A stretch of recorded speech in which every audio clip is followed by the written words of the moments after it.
Welcome back to another edition of the Educational AD Podcast. We couldn't do these without the incredible support of our sponsors, and we want to start by saying thank you to all of them. First, thanks to our diamond sponsor, Varsity Brands, including BSN, Varsity Spirit, and Herff Jones. Varsity Brands, elevating student experiences in sport, spirit, and achievement. We also want to say thank you to our platinum sponsors, including Ephesus Lighting, innovating a brighter future at every level. Gilman Gear, always a step ahead. Camp Mobile, where teams communicate better. Hometown Ticketing, simple and easy online ticketing. And Vital Signs, bring student achievements to life. Thanks to all of our great sponsors. Welcome back, everyone, to another episode of the Educational AD Podcast. Our guest today is Chris Fore. He's a certified athletic administrator. He's also got quite a background. He's currently the principal at Palmdale Aerospace Academy out in California. He's currently the president of the California Coaches Association, and he also has a couple of other activities. He runs the Coaches Locker Room podcast, a very popular podcast, and he also has a business, 8 Laces Consulting. We're going to let him talk about those in the show. But Chris, welcome to the program. Yeah, thanks for having me, Jake. I really appreciate it. Love talking athletics, love talking athletic administration. So I appreciate you inviting me on today. Oh, absolutely. You know, we only have the very best, and very pleased you could join us. Well, as you know, it's a crazy time for athletic directors, a crazy time for principals too. So we're going to jump right into it. We always like to let our listeners have a chance to get to know our guests. So tell us a little bit about yourself, where you grew up, where you went to school and college, and how maybe a love of sports got you started on this path of education. Well, I'd say a great place to start. My love of sports started where I grew up, in a little town down in San Diego called Fallbrook. Fallbrook was a one-horse town, meaning one high school. I think there's about 50,000 people there when I was growing up in the 80s. And my dad went to our high school there. My uncle was a star running back there, still holds some records from the 70s. So he was like a legend in town, homecoming king, ASB president type of guy. And so my exposure to athletics started there as a 4 or 5-year-old that I can remember back going to those, I get goosebumps talking about it, Jake, going to those Friday night football games at Fallbrook High School. Afterwards, the dew on the grass at 9 o'clock when that game was over, and I'd go throw the ball around with my dad and pretend like I was those Fallbrook Warriors catching the ball in the end zone. And that's my exposure to athletics, and I fell in love with football specifically through that. And you know something weird, Jake, I would see the team marching out to the field, and for whatever reason, at 4, 5, 6 years old, I wanted to be the players, yes, but more so I had this admiration for the head coach, Tom Pack. Seeing him lead those guys out, he was like a god, this otherworldly former tight end for Colorado State, a big old man. And I would remember seeing him just around town growing up, 7-Eleven or at the grocery store, and being like, man, that's my idol. That's someone I want to be and aspire to be, So I kind of identified, even at a young age, more with the coaches than the players, which for whatever reason, looking back on my career, it's interesting to see now. But that's where my love of athletics started. Grew up, playing baseball and all that as well. And then when I was 16 years old, my playing career came to a halt. So I played 2 years of high school football. I was in a really bad car accident at 16 years old in the middle of the summer before my junior year. My friend was killed in that car accident. We hit a telephone pole doing 60 miles per hour on the way home from church, 9 o'clock at night, just teenagers out. We were driving too fast. He was driving. I was in the rear in the back seat, and my leg was destroyed. I spent about 23 days in the hospital, had to learn how to walk again, pins, needles in my femur and all my toes. And so my playing career came to an end. I was in a wheelchair most of my junior year during football season. And then my senior year, I tried coming out and playing again. Very first day of spring football, I broke re-broke 2 bones. And so my playing career was over. But that guy I told you about, Tom Pack, that hero, that legend, was still there.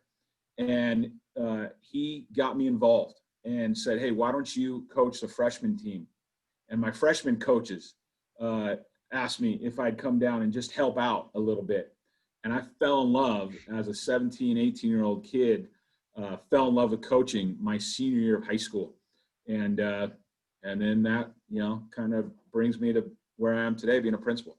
So, Wow. lot between there, obviously.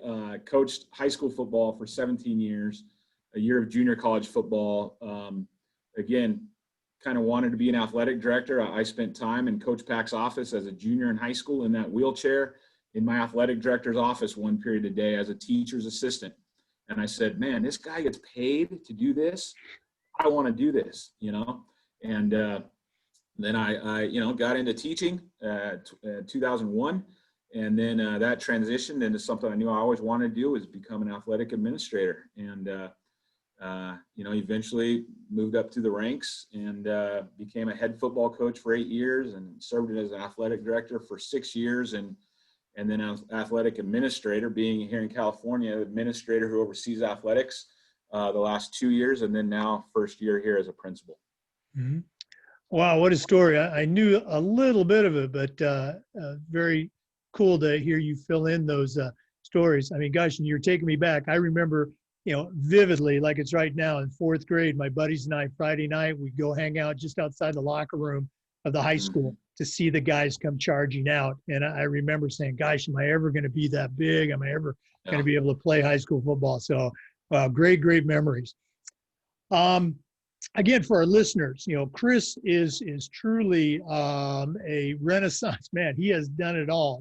He kind of glossed over his coaching career, highly successful head coaching career at a couple of different programs in California. Also a contributing author, if you will, for coaching technique and videos. But let's talk a little bit about that transition from head coach to AD, and now from AD to principal. Kind of walk us through that. So, yeah, like I said, in high school, this AD who was a mentor of mine, I wanted to do that at some point, depending on where you're listening here. Obviously, every state's different. In California, you can't just jump into being an athletic director. You got to be a teacher for a while. And so I spent time at a private school back in 2001 when I started teaching. I was a teacher, and then I had a very good relationship. That athletic director at that school, I met him when I was a freshman in high school at church, and he was married to our superintendent.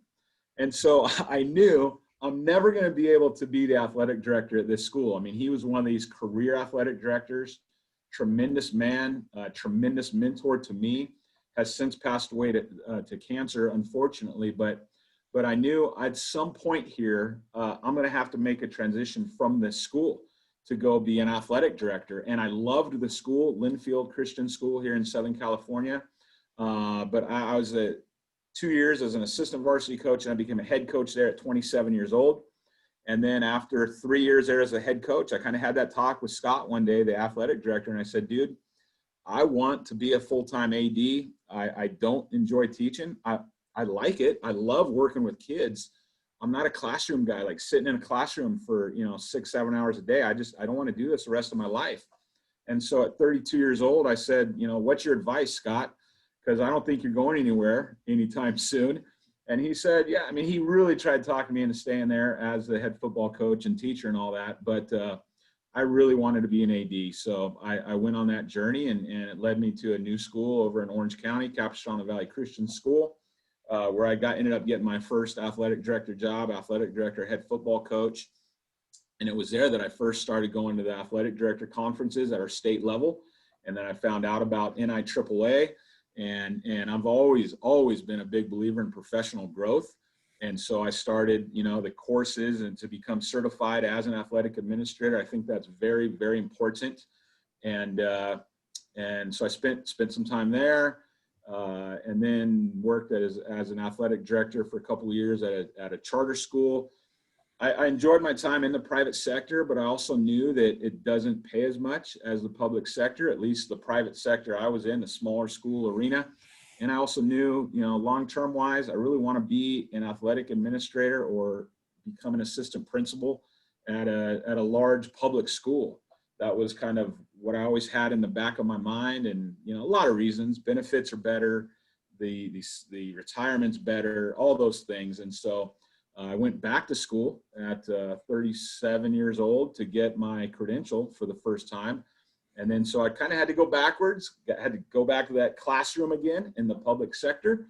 So I taught special ed and coached football, and then got the admin credential to become an official administrator. And that kind of brings me to where I am today as a principal now. Mm-hmm. We've talked in our profession about the importance of leadership and mentorship. And you've already mentioned a number of your mentors, going all the way back to your high school coach, who would certainly, be one of my mentors as well. What do you see your role now as a principal as far as mentoring your coaches and your teachers? What are some of the things that you do to help them in their journey? Yeah, I love hiring new coaches. I've got a coach I hired, I think he was 18 years old, just loved football, who's now coaching, I think, at the Division II level, NCAA Division II level now. And when we talk and text and everything, he always thanks me. And I'm appreciative of that, but I'm like, dude, you're living a dream I had 15 years ago, to coach at a high level of college football like that. I'm living through you. That's awesome. But I think giving young people opportunities is what I love to do. As long as you see that hunger, thirst, passion, knowledge in them that they can do the job, and then just trying to come alongside and mentor, lead them when you see them, reaching out for help or making mistakes that you think can be, their job can be done better this way or that way. I think more than anything, just being available. When I look back on my conversations and things with Coach Pack, my high school coach, and then Scott Raftery, I talked about, that athletic director. There a lot of that stuff I learned from wasn't, official meetings with these guys. It was just the relationship that I have built, and just, dropping in Scott's office for lunch. And so I think that the number one answer to your question there is just being available, because some guys need that mentorship and some don't. So I think just being available for those guys, and then also pushing them along, casting vision, like, hey, you know what? So like, as an athletic director with my head coaches, I always have that end of the year wrap up meeting. As an administrator, we have the end of the year wrap up meeting. And I always love to praise what I see going really well with their programs, and then challenge them in some other areas. Like, hey, I appreciate how much success you guys had this year. Or I appreciate that you were 500, but man, you did a lot in the area of character building, and you coached your tail off. You just didn't have much talent this year. But I think your organizational skills need a little more help. And here's 3 ideas I have for you, how to carry them out. My strength, Jake, is in the area of administration, organization. And so if I can help, and a lot of coaches aren't real strong in that organizational side of things. And so that's I'd say the number one area I'm able to help coaches along the way is with the organizational management of their programs. Our paths somewhat similar to a degree. You spent a lot of your years in private schools. About the last 25 years of my career have been in private, where I started out in public and college. But private schools have some advantages. They also have some challenges. So from the private school perspective, what are some things that you feel that your school, and its unique approach, and your coaches, what are some things that you think you do really, really well, that, we're one of the best in the state at this particular area?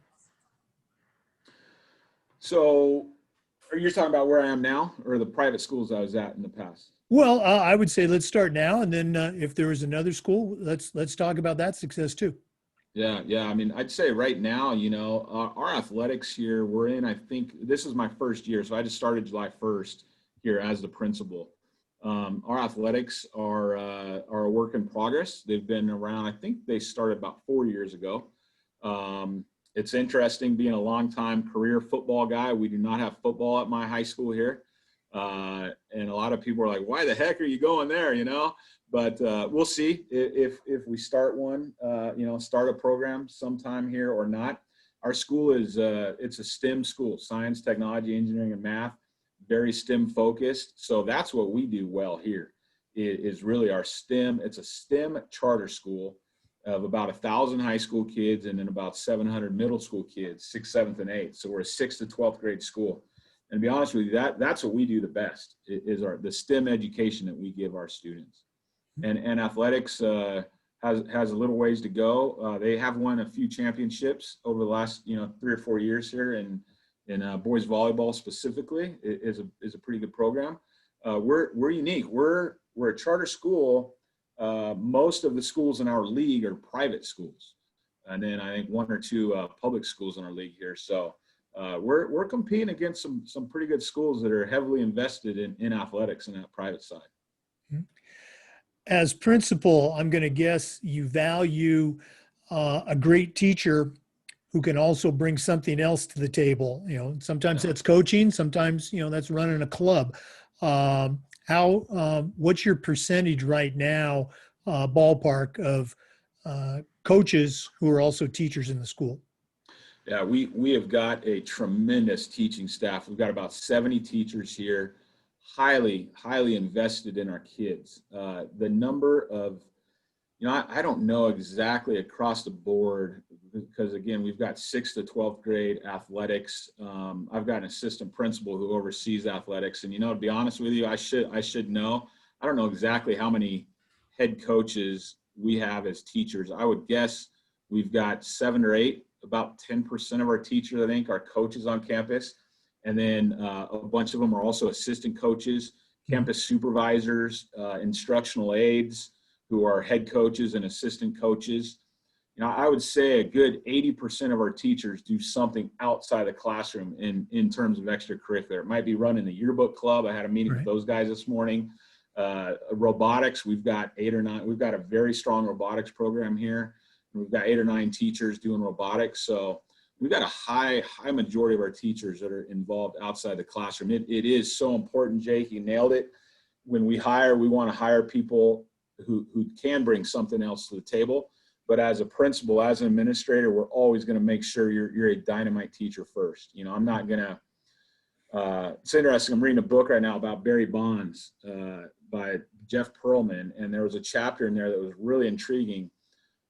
He went to a private school out here, Sarah High School, up near San Francisco in California. And I know it. His principal was just ripped in a student newspaper about this article back in the 80s about how they were hiring less than quality teachers because they were great coaches, and it created a real storm up there for that community for about a month or so.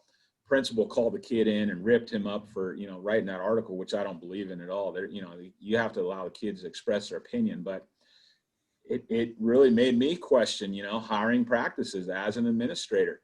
Sure, right now we're looking for some head coaches. I've got a few teaching openings right now, even though we're sitting here in the middle of September. We still have a few teaching openings, but I'll never sacrifice the educational side of the position for the coaching side. I don't believe in that. I've seen administrators do that. At the end of the day, we are a school for a reason. If 2 people are, even, like, hey, they're we're not sure which one we'll go with here as a teacher, we're going to hire the one that can bring something else to the table every day of the week, But we never want to hire a subpar teacher just because they're a champion basketball coach. I really don't believe in that at all. Absolutely. We're blessed at my school. We have almost every single one of our head coaches teaches or works on campus. And again, they do a great job in the classroom and on the fields. Here in California, Jake, it's interesting. About 70% of our coaches are walk-on coaches up and down this whole state. 70%. I mean, that really blows the mind of some people. Yeah, out here in California, Jake, we're a little different. About 70% of our coaches are off-campus coaches, or what we call in California walk-on coaches. Right. That's very unique. It's very challenging. Unfortunately, what we've seen the last 10 to 15 years here is when you get a teacher who's got tenure, who coached, and then they stop coaching, now that teacher has that position still. In some states, that teacher will lose their position as a teacher. California, it's not like that. So, that's one of the issues, is that we've got just an aging demographic of coaches who are taking up those spots, or they decided, hey, I'm going to go coach at the junior college like I did as a special ed teacher. The last year I coached football, 2017, I was a special ed teacher, and then I went over to junior college to coach football. So there I was taking up a spot, on the teaching staff. So it's an interesting dilemma here in California. But, some of the best coaches I've worked around on my staffs have been firefighters, business owners. One of the best coaches at my former school, head softball coach, he's a nurse, so it's a challenging situation to find coaches in California. No, absolutely. And we've had the same experience, just some truly great people to work with. They get it. And so, you want them coaching your kids. Let's go and shift gears a little bit. Let's talk about COVID. Certainly it's had an impact and continues to have an impact. We've seen a variety of responses from state associations, delaying seasons, canceling seasons, switching seasons around. Even in Florida, we delayed for a month, and we've been back for 7 weeks now. This is our 7th week back in school, and we're going to play our 3rd football game, but there's still schools in Miami that haven't even been back for practice. So it's been a variety of responses. So for you, what's happening right now in California? What's happening in your part? I know you're a little bit north of LA. What's going on with return to school as well as return to play? Yeah, so right now, return to play, CIF, the California Interscholastic Federation, they govern high school athletics here in California. And on July 20th, they came out with our plan here that we're following. And that is, traditionally 3 seasons, fall, winter, and spring. Those have been pared down to 2 seasons, fall and spring. And so you took some of this winter sports like soccer and moved those into, winter or fall, and then basketball is moving into the spring. And so it's going to be, and so most of our sports are starting in December, and it's going to be a whirlwind. Athletic directors have never worked as hard as they're going to work, boy, especially the spring season. It's going to be loaded. And so that's where we're at right now, depending on the county you're in. There's 57 counties, I believe. Depending on the county you're in, kind of depends on what you're allowed to do right now. Most schools up and down California are in distance learning. They're not on campus at all. Some up and down the state have just started to return a little bit in a hybrid model. And then there's a few that are back full time, mainly in the private sector. So right now, what some of our districts around the state are battling is some teacher unions who don't necessarily want to go back to work because of the safety reasons, and some of those are legitimate reasons. But you've got some of our districts out here who said they're not going to go back to school at all until the end of the first semester. There's one, Long Beach Unified, they're not back in school until January 28th. And so they're not returning at all until Jan 28th. School sports will start in December. So I don't know what the word is like in that specific district.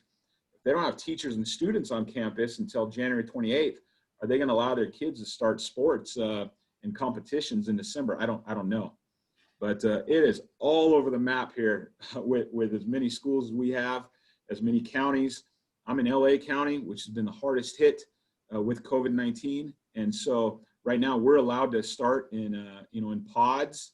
And there's a lot of schools doing that. They're working out, bringing in kids, no more than 10 per pod, and they're practicing that way.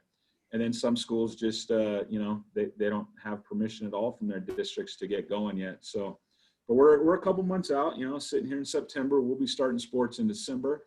And I appreciate what CIF has done. I really do. There's some folks who don't.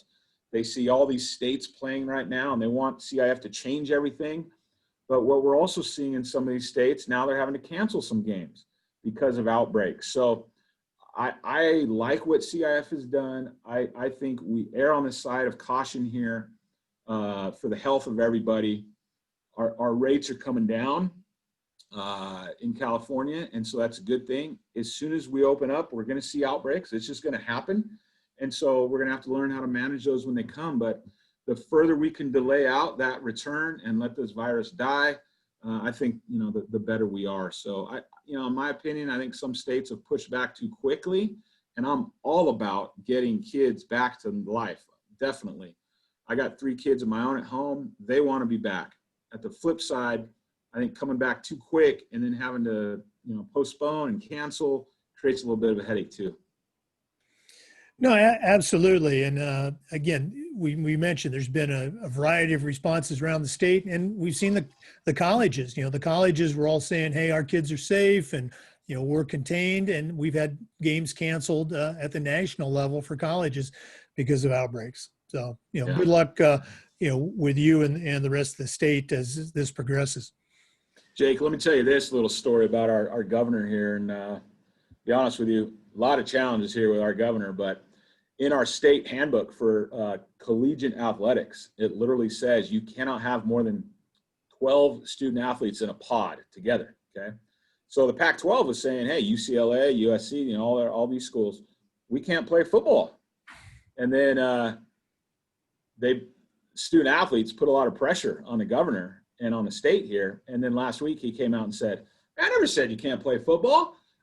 But in the opening, it says you can't have more than 12. So how are you going to play a football game with just 12 kids? So it's the politics of it are just so frustrating, but it is what it is. We just got to do our best as leaders to give our kids the best. I've got up on my board over here.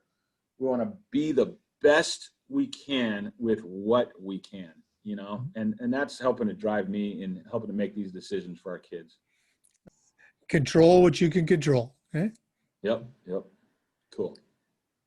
Chris, I mentioned earlier that you've got a lot of things going on. You run a very successful podcast, The Coach's Locker Room, and you also have your consulting business, 8 Laces Consulting. Tell our listeners a little bit about those endeavors. Yeah, 8 Laces Consulting is something, Jake, I fell back into when I was unemployed.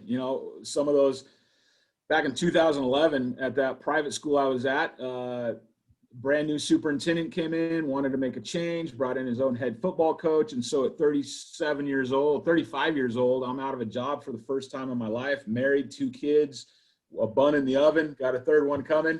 And, it was a bad time. It was right after the financial collapse, and there were some changes made at our school, and I ended up losing our house. And I don't wish that on anybody, but one positive thing that came out of it, because I always try to find something positive in life, was I had some free time and I started writing. And I found out I really love, and I've always known I loved writing, but I never written much about sports and athletic management and all that.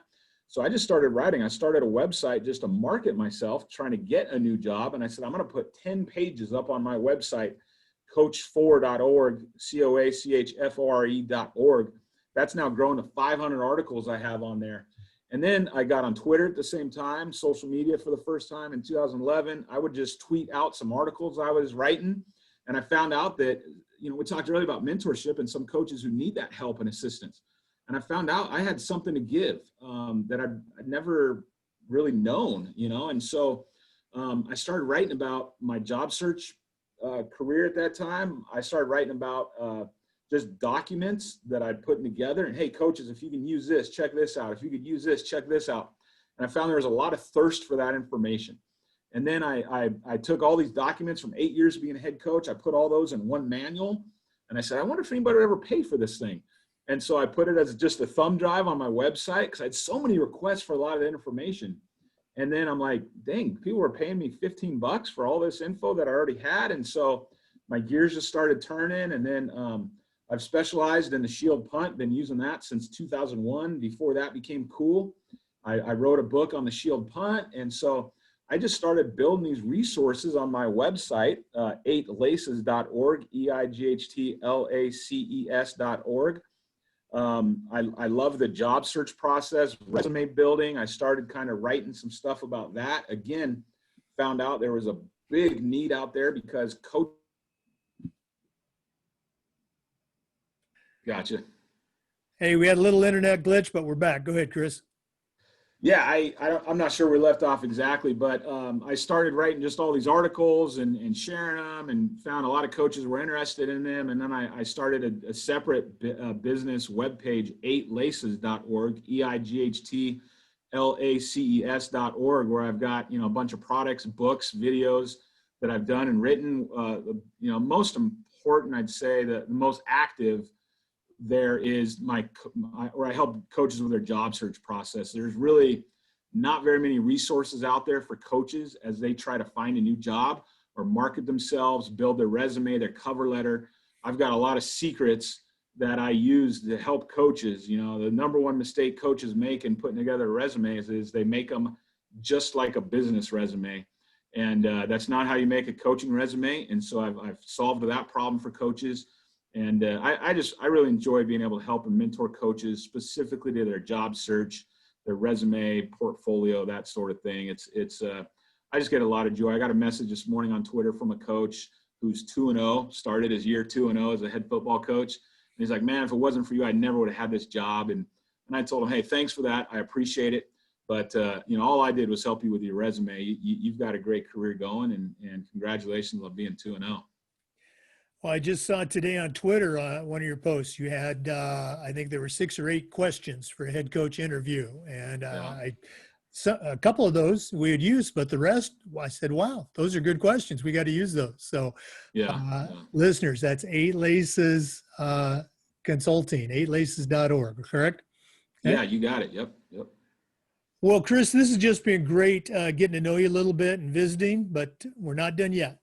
We always like to wrap up with what we call the athletic director's toolbox. Now, you have certainly, walked in a lot of different shoes. You've been that head coach, you've been that AD, and now you're the principal. So I'm tasking you with sending out a brand new AD, but I'm only going to let you put 3 things in their toolbox. What 3 items are going to go in your athletic director toolbox? Holy smokes, that's a great question. What 3 items are going in the toolbox? I'd say, I'm not trying to market my own manual here, but I'll say this. I've got a manual on my website called the what is it called? The Athletic Director Manual, I think it's called. It's 105 forms, documents, and templates every athletic director needs. And so I would say I would want that in their toolbox, and it doesn't have to be my manual because there's other ones out there, but that organizational piece. And a good athletic director is going to have every document he needs in one folder on Google Drive or on, that's very organized. Facilities, transportation, hiring, schedules, transportation, I said facilities. So some type of organizational piece there. Every single coach, every single athletic director has got to have that organizational philosophy or system in place. That's the number one thing I think every AD needs. I think the second thing to go in their toolbox, boy, that's a tough question. The second thing in their toolbox, I would say, would be a mentor, somebody that they could pick up the phone and call. That's something I'm starting out here in California. As the president of the California Coaches Association, I have a vision to start a mentor program where it'll be for head coaches. You're a brand new head coach, you want a mentor, sign up here, and then I'm going to partner you with veteran head coaches who have signed up to be mentors. And I just really believe in that. So I would say the second thing to put in that toolbox is, hey, here is this guy out here in California named Ray Moore, who's now retired, but one of the best ADs in the history of California. I'd give him Ray Moore's phone number. Here's a mentor for you to call. And I think the third thing I would give them would be, perfect answer, membership to this state and or national organization. of athletic administrators, because I believe there's so many things that especially a young athletic director needs to know that those associations could help provide him with. Great answers, and coming from somebody who definitely knows his stuff. Chris Fore, thank you so much for being with us today. Yeah, Jake, thank you. I really appreciate the time to talk sports and love doing this. So I appreciate your time. Well, all the best to you and Palmdale Aerospace Academy as the seasons are getting ready to unfold in California. And to our listeners, thanks as always for tuning in. Come back again next time for another edition of the Educational AD. Thanks again for listening. Remember, the Zoom recording of this interview is up on YouTube. Go to the Educational AD FIAAA YouTube channel to watch. Thanks again.